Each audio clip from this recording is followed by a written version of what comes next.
You know the drill by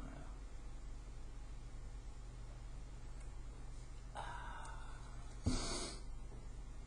Hey, welcome to History by Phillips. I'm Mr. Phillips. Last week we looked at a more perfect union. A couple things we looked at during that little lecture series was one, Americans won the American Revolution, so they had to create their own government. Remember, this is a brand new country. They got to start from scratch. What they decided to come up with was something called the Articles of Confederation. Articles of Confederation, it was alright. Not good enough, though. It was very weak. When I say weak, I mean it didn't allow the government to effectively run the military, conduct foreign affairs, and regulate its own money, like printing and issuing currency. One event that highlighted the ineffectiveness of the Articles of Confederation was Shays' Rebellion. If you don't remember, Daniel Shay was a colonel in the Continental Army, served along with George Washington. A lot of these soldiers were still owed paychecks from their service in the American Revolution, but they have yet to receive them.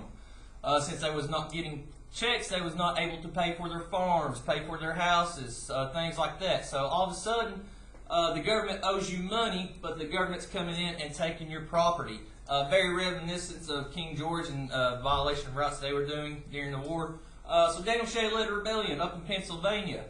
It wasn't the army, it wasn't the military that ended up curbing this rebellion. It was the Pennsylvania militia, led by George Washington. Because remember, the Articles of Confederation didn't allow the government to effectively run the military.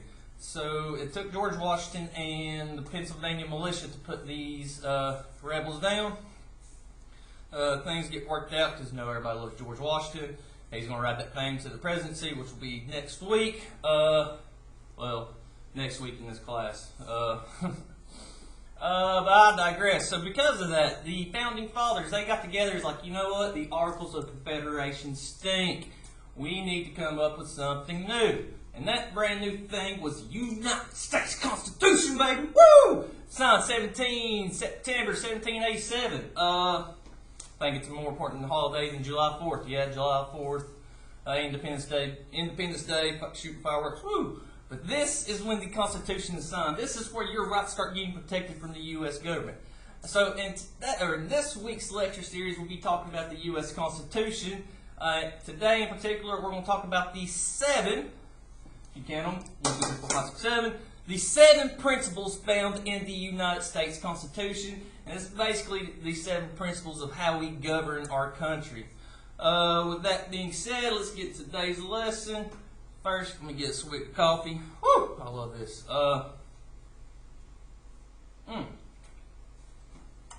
Let's get into it. So first, like I said, there are 7 principles in the United States Constitution. Very simple. You might need to know this for the test. Wink, wink. The first one we're going to talk about is popular sovereignty.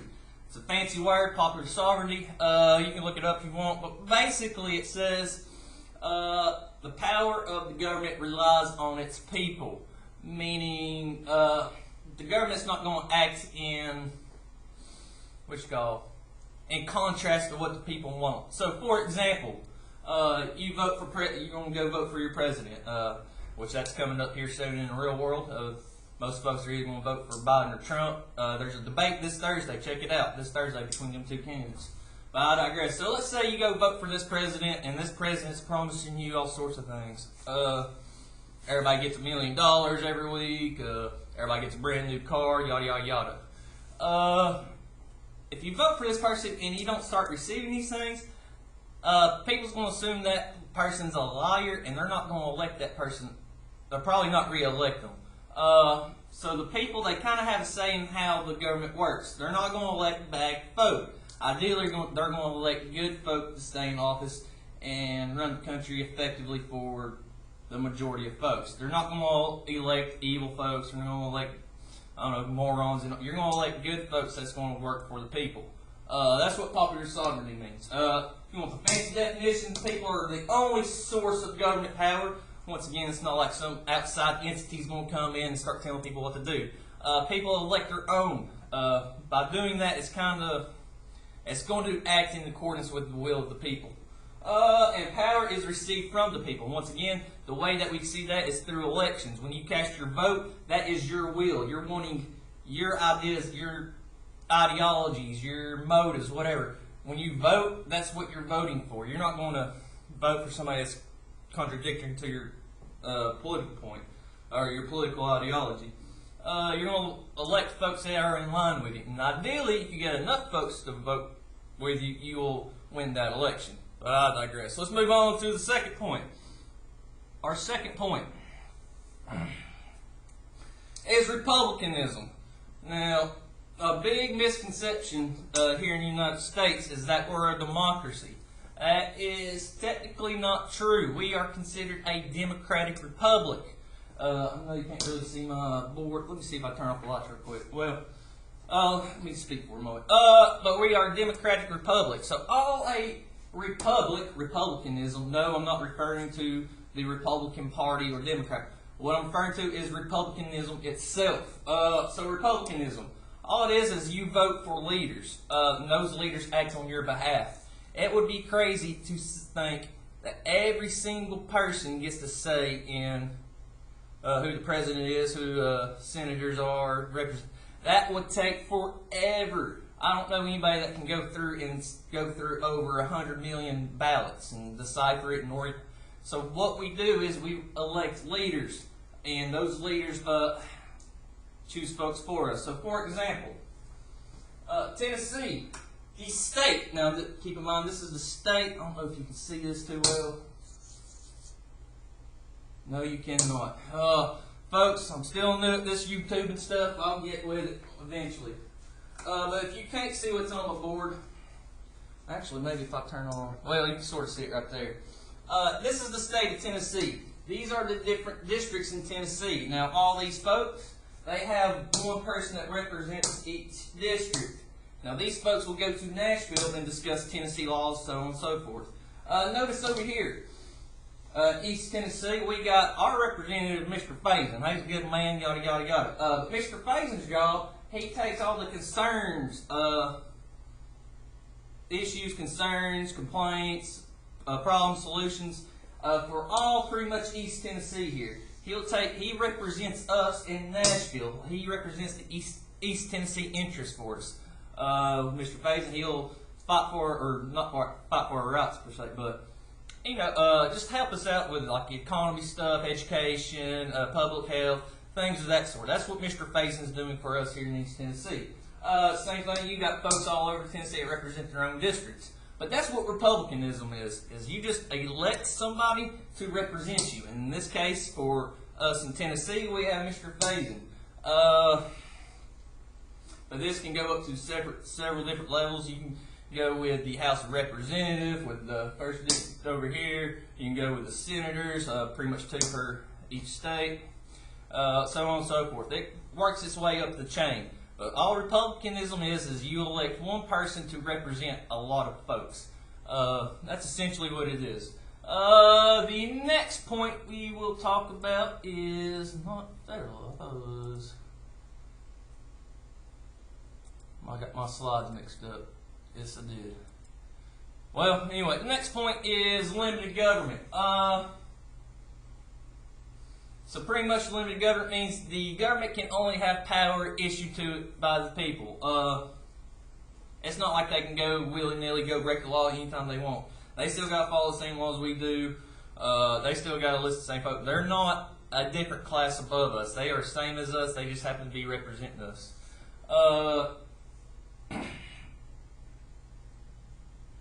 Sorry, my brain malfunctioned there for a second. I gotta get some more coffee. I digress. Limited government, but basically the government can only do what the people allow it. For instance, for your police officers, you don't see them running around with tanks and stuff like that. It's kind of the Army's job. Folks don't want their police officers running militarized. Well, that's kind of a bad example. Limited government. We'll skip that for now. My apologies. I had a good point about it. I just lost it. But basically, the government's got to listen to its people, and it can't go drunk with power. Moving on. Federalism. We mentioned this a little bit last time. Federalism. Remember, that is where you have the central government, pretty much the big government, Washington, D.C., working along with the state governments. Now, keep in mind the federal government's always above the state governments. Remember, all 50 governments, they kind of report to the big government. But federalism, they share the power. So, for instance, the national government, they can declare war, maintain the military, regulate trade, whatever, post offices, issue money, print money, stuff like that. The state, on the other hand, they maintain your schools, your police forces, things of that sort, businesses within the state, public safety, and manage local and state laws. They both have some things they can do. They both share some power, like they maintain and enforce laws. Basically, all federalism is that the central government and state governments are working together.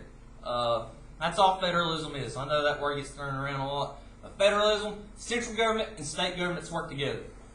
That brings us to separation of powers. So if you remember last time, the Constitution had a lot of European influences, a lot of from English in nature. Because remember, a lot of these folks are still English descent. I mean, they still probably got grandfathers, grandmas, mothers, and daddies over there in England.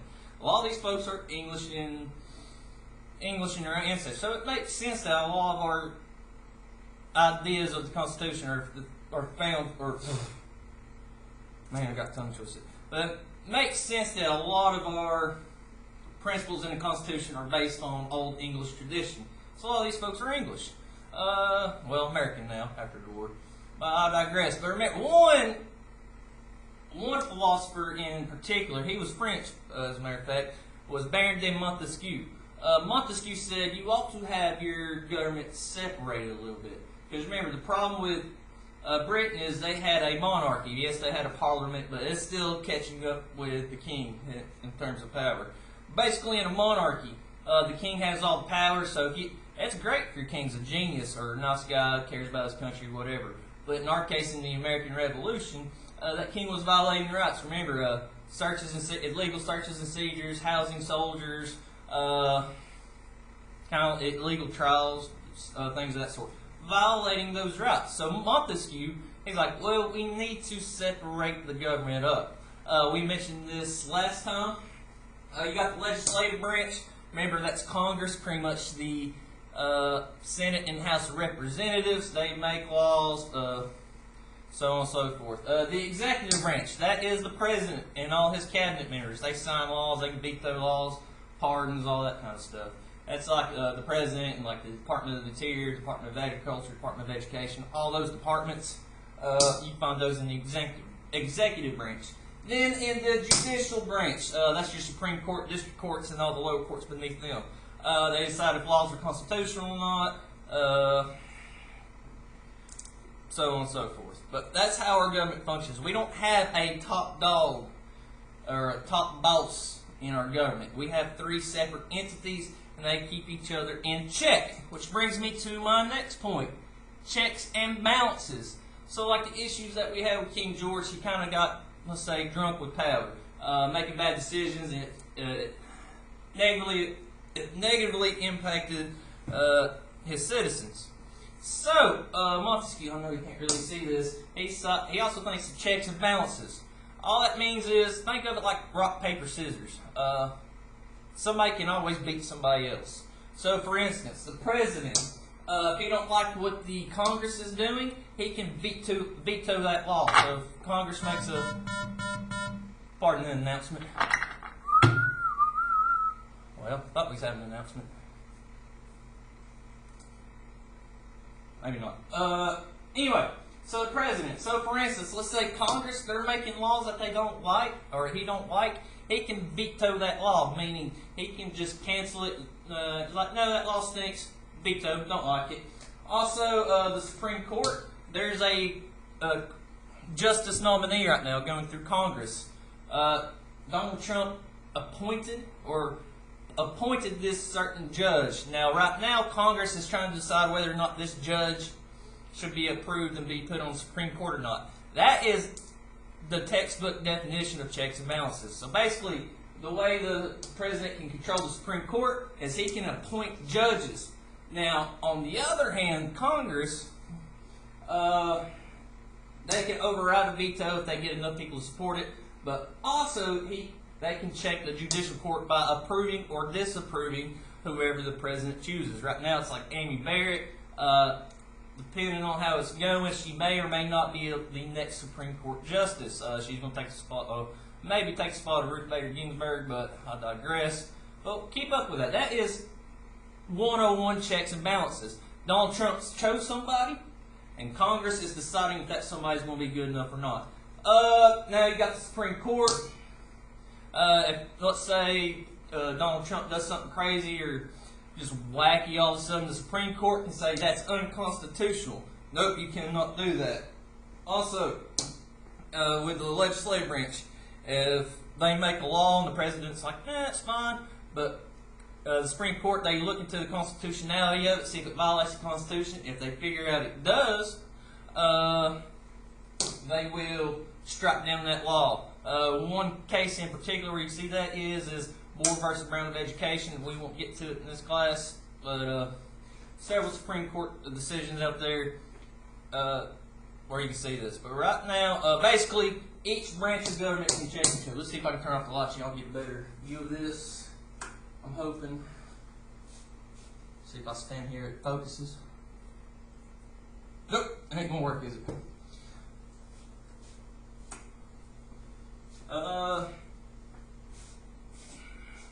See if I can zoom in on it. I'll let y'all get it. It's not gonna work either, is it? Figured it'd focus. It's not. Children, I'll get better at this YouTube and junk. Alright, that's our checks and balances. Individual rights, we've mentioned this before. Individual rights. Remember, this is John Locke's philosophy. Well, not John Locke, but he's a big proponent of it. Your natural rights, your God-given rights. No man, government, or entity can give you your rights. You are born with this. Your birth rights, if you want to call it. You are born with this. So individual rights is basically saying the government needs to protect these. This is why we have the Bill of Rights and the other amendments. Get at it afterwards. These are to protect our rights, to make sure the government doesn't come in and violate our life. That's it from that. Then there's the amendment process. We'll talk about it real quick. I know we haven't really looked into the amendments too much. So that'll be for tomorrow's lesson. But let's say you want to add an amendment. By amendment, I mean everybody knows the First Amendment, freedom of speech, religion, assembly, yada, yada, yada. Well, if you want to add an amendment to the Constitution, a couple things has to happen. One, you need to propose the amendment. So somebody's got to come up with the idea. So basically the way that happens is either 2/3 of Congress, so the House of Representatives and Senate, come up with this, or 2/3 of the state legislatures come up, call for a convention like, hey, we think this ought to be an amendment. Once that happens, something else. Here's the second part. Ratifying, or approving, or adding it to the Constitution. 3/4 of the states approve it.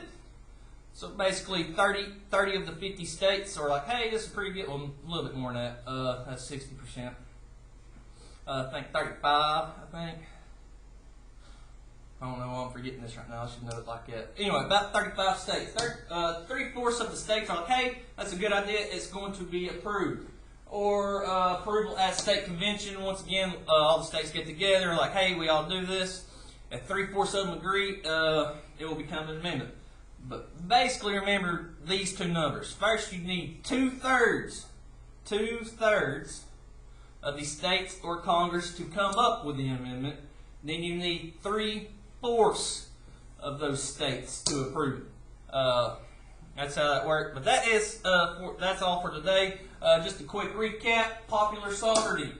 We the people, the government gets its power from the people. They're not going to vote for somebody that's going to contradict their ideas. For instance, a Republican is probably not going to vote for a Democrat, and a Democrat's probably not going to vote for a Republican.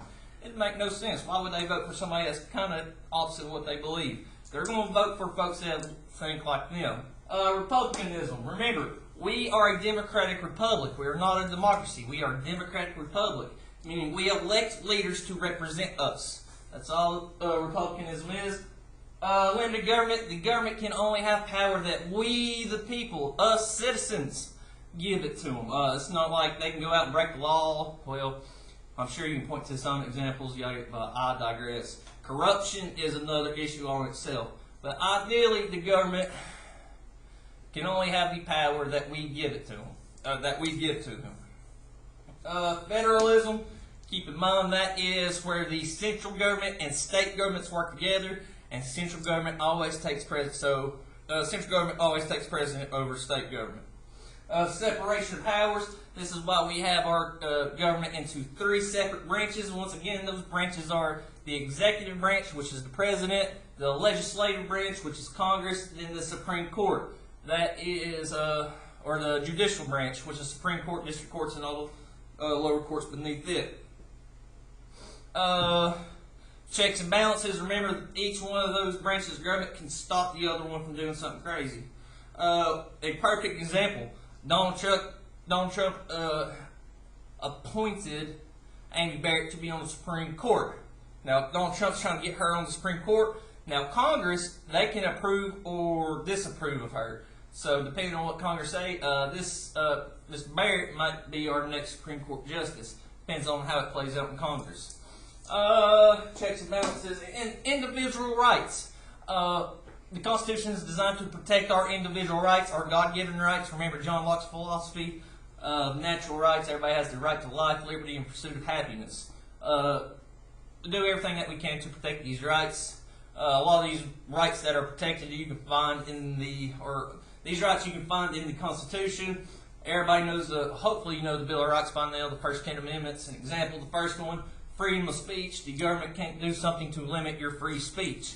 They can't stop you from worshiping whatever God you want, as long as it's not hurting anybody. They can't stop you from getting in groups and discussing things. Those kind of things are protected by the Constitution. The government can't do nothing about that kind of stuff. But that's all for today. Tomorrow we'll be talking about the actual Constitution, the parts of it, the amendments, the crux of it. It's, whoo, baby.